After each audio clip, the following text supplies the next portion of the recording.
Je m'appelle Cyrus North, je me suis fait connaître en parlant de philosophie, de psychologie et un peu de sociaux.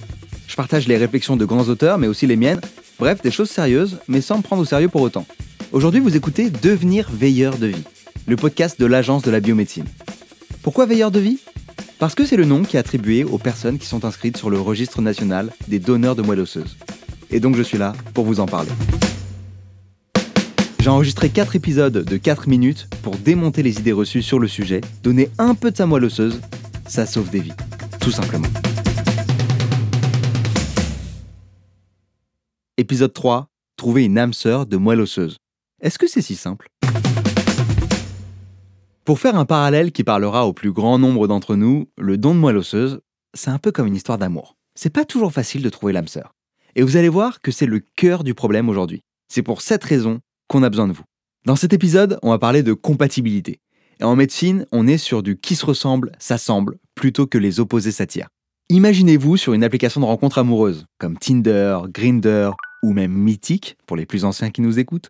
Vous regardez les profils du genre « pas mal, rentrons dans le détail. Ok, on a les mêmes hobbies. On kiffe la même musique, très bien.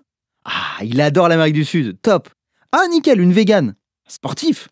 Ça match. » Bon, et pour le registre des donneurs de moelle osseuse, c'est le même principe.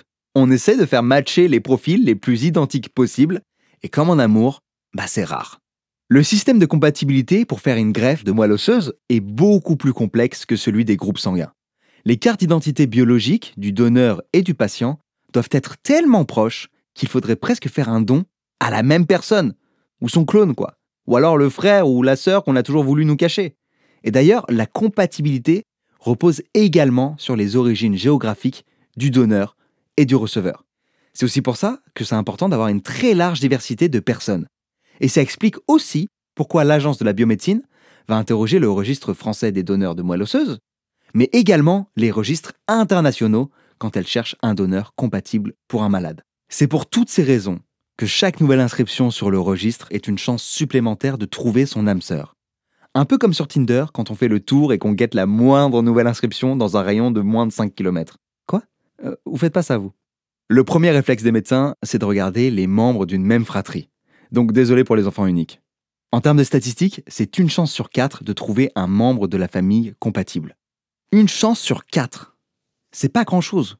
Donc on n'a pas le choix. Et on doit aller voir ailleurs, même si la compatibilité est encore plus rare. En gros, plus on est de fous, plus on vit.